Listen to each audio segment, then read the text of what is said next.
কেমন হবে যদি একদিন সবকিছু শেষ হয়ে যায়? এই পৃথিবীতে শুধু আপনিই বেঁচে থাকবেন, তাও এমন এক জায়গায় যেখানে তাপমাত্রা -40 ডিগ্রির নিচে। এমন পরিস্থিতিতে আপনি কি করবেন? গল্পের শুরু হয় 2049 সাল থেকে। আমরা অস্টিন নামের এক ব্যক্তিকে একটি গবেষণা কেন্দ্রে একা বসে খেতে দেখি। কম্পিউটার এবং টিভির কিছু ডিভাইস ছাড়া তার কাছে আর কেউ নেই। আসলে কয়েক মাস আগে পৃথিবীতে ভুলবশত বিষাক্ত গ্যাস ছড়িয়ে পড়েছিল, যা এতটাই ভয়ঙ্কর ছিল যে পুরো দুনিয়া এর কবলে পড়ে যায়।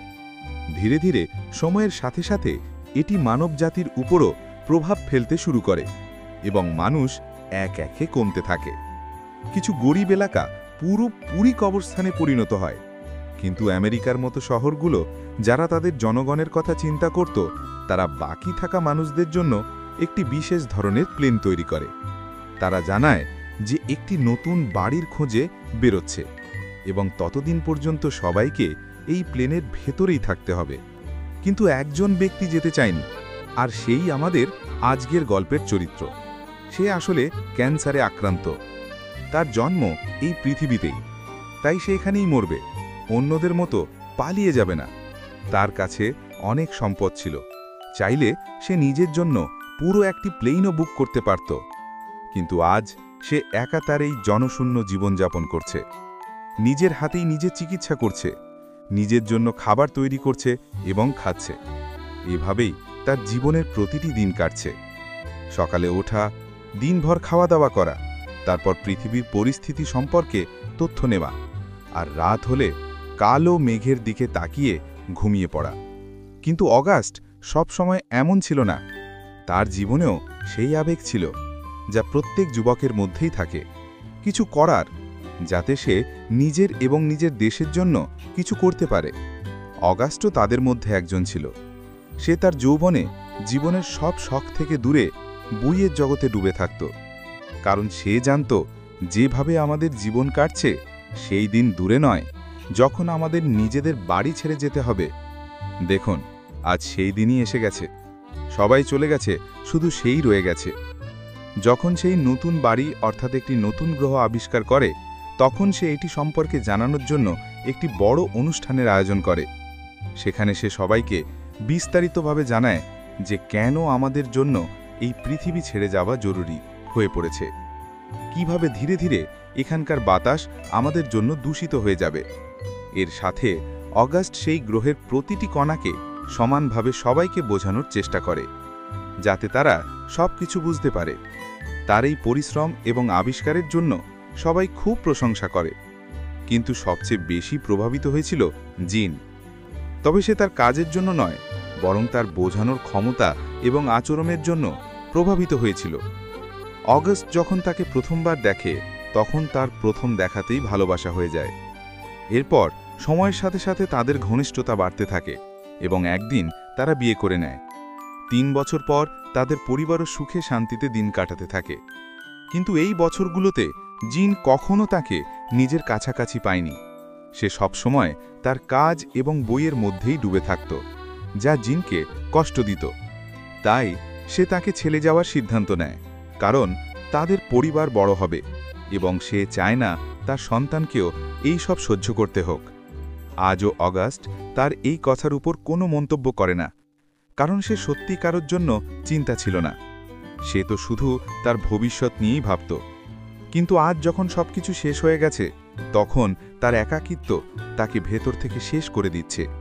আর উপরে এই দুরারোগ্য ব্যাধি, যা তাকে দিন দিন শেষ করে দিচ্ছে, যার কারণে সে মদ খাওয়া শুরু করে দিয়েছে। এর ফলে তার মানসিক ভারসাম্য নষ্ট হতে শুরু করে। এই সময় তার কাছে একটি বার্তা আসে, যেটা K2 গ্রহ থেকে এসেছে। হ্যাঁ, এটি সেই গ্রহ যেটা অগাস্ট আবিষ্কার করেছিল এবং তার কোম্পানির কিছু লোককে সেখানে পাঠিয়েছিল, যাদের প্রধান ছিলেন ডক্টর সালি।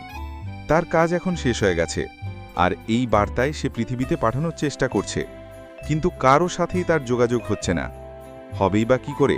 পৃথিবী তো পুরোপুরি খালি হয়ে গেছে। কিন্তু এই কথা তারা এখনও জানে না। অগাস্ট যখন এই বার্তা পায়, তখন প্রথমে সে বুঝতে পারে না যে এটি কে এবং কি বার্তা দিচ্ছে। তার শরীর এতটাই খারাপ হয়ে গেছে যে তার পুরনো কিছু মনে নেই।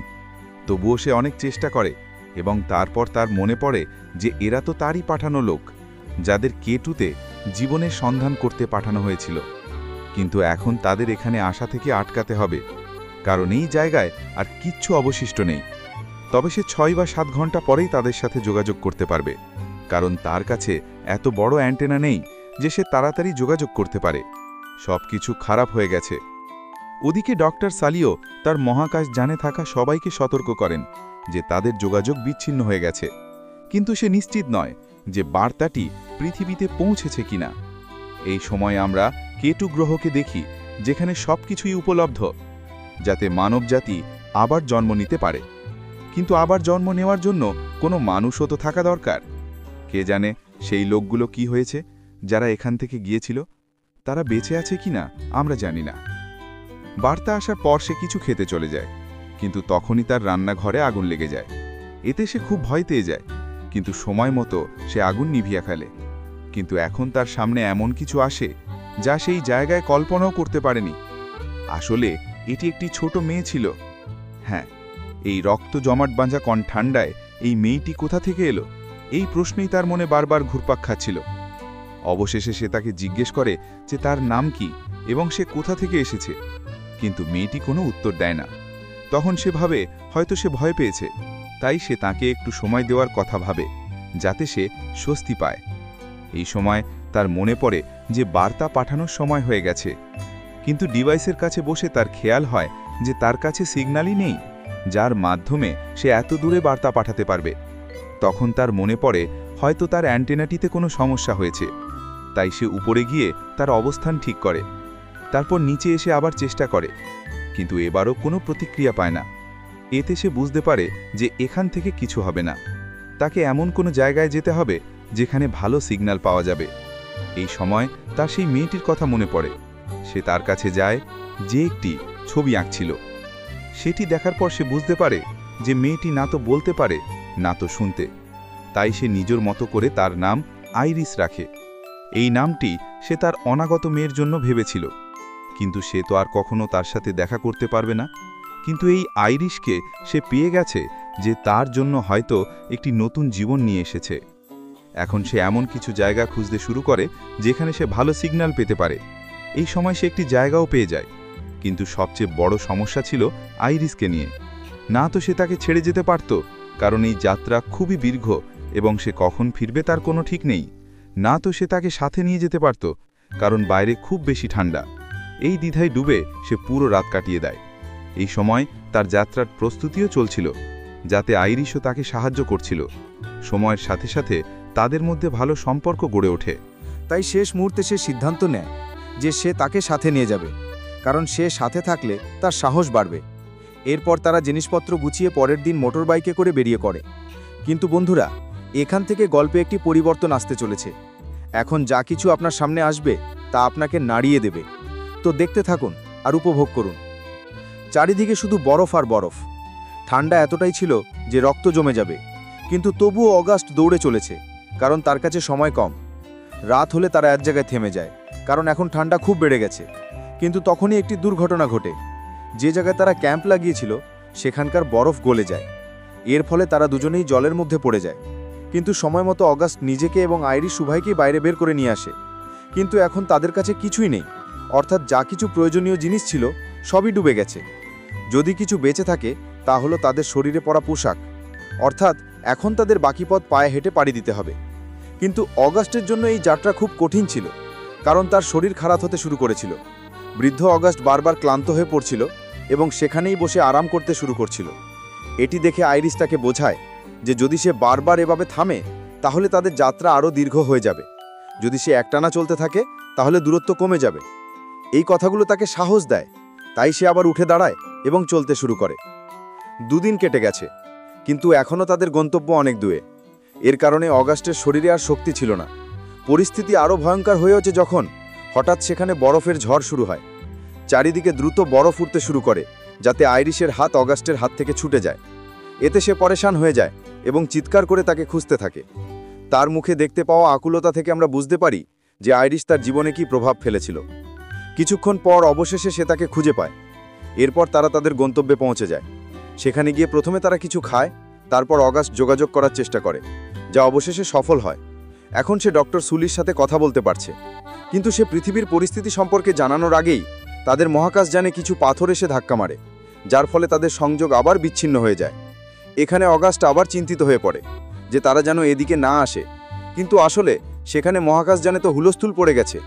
ধাক্কার কারণে তারা এমনিতেই পথভ্রষ্ট হয়ে গেছে, তার উপরে আবার এই এক বিপদ। কিন্তু ডক্টর সুলি এখন বাইরে তার এক সঙ্গীকে নিয়ে গিয়ে সেই ভাঙা জিনিসগুলো ঠিক করার চেষ্টা করে, যাতে তাড়াতাড়ি আবার সংযোগ স্থাপন করা যায়। কিন্তু বাইরে যাওয়াটা বিপদ থেকে খালি ছিল না, কারণ তারা যে জায়গায় থেমেছিল সেখানে সবসময় পাথর ভেসে বেড়াচ্ছিল। তবুও তারা তাদের কাজে লেগে থাকে এবং সময় মতো তারটি ঠিক করে দেয়, যা ছেড়ে গিয়েছিল। কিন্তু তারা ককপিটে ফিরে আসার আগেই তার সঙ্গীর সাথে একটি পাথর ধাক্কা মারে, যার ফলে সে গুরুতরভাবে আহত হয়। সময় মতো তাকে ভেতরে নিয়ে আসা হয়, কিন্তু হেলমেট খোলার সাথে সাথেই সে মারা যায়। তার মৃত্যুতে পুরো মহাকাশযানে শোকের ছায়া নেমে আসে, কারণ সে সবচেয়ে মিশুক সদস্য ছিল যে তার জীবন হারিয়েছে। এই সময় সুলি আবার অগাস্টের সাথে যোগাযোগ করতে পারে এবং এবার সময় নষ্ট না করে অগাস্ট তাকে সবকিছু জানিয়ে দেয়। তারা যেন পৃথিবীতে না আসে, কারণ এখন সেই পৃথিবী আর নেই যা তারা কল্পনা করছে। সবকিছু ধ্বংস হয়ে গেছে। একটি বিষাক্ত গ্যাস ছড়িয়ে পড়েছে, যার কারণে যত মানুষ মারা গেছে তার মধ্যে মাত্র কিছু লোক বেঁচে আছে, যাদের তাদের সরকার নিয়ে গেছে, কিন্তু এখন তাদের কোনো খোঁজ নেই। তাই তোমরা কেটুতে ফিরে যাও এবং সেখানে একটি নতুন জগৎ শুরু করো, কারণ সেখানে জীবন আছে, যেমনটা তোমরা নিজেরাই বলেছ। তখন সুলি জিজ্ঞেস করে, তাহলে আপনি সেখানে একা কি করছেন? সে উত্তর দেয় যে তার ভাগ্যে একাকিত্বই লেখা আছে, যা সে মেনে নিয়েছে। কিন্তু এই লোকগুলো পথভ্রষ্ট হয়ে গেছে। তখন অগাস্ট তাদের সঠিক পথ দেখায় এবং বলে যে সবসময় কেটুকে খারাপ লোকদের থেকে বাঁচিয়ে রেখো, এবং বেশি লোভ না করলে তারও অবস্থা পৃথিবীর মতো হয়ে যাবে। সঠিক ঠিকানা পেয়ে তারা খুব খুশি হয়, কিন্তু তাদের একসঙ্গেই কেটুতে যেতে চায় না। তার কথা সে পৃথিবীতেই যাবে, কারণ সেখানে তার স্ত্রী সন্তানেরা অপেক্ষা করছে, যাদের সে কথা দিয়েছিল। কিন্তু অগাস্ট তাকে বোঝায় যে সেখানে কেউ নেই, সেখানে যেও না।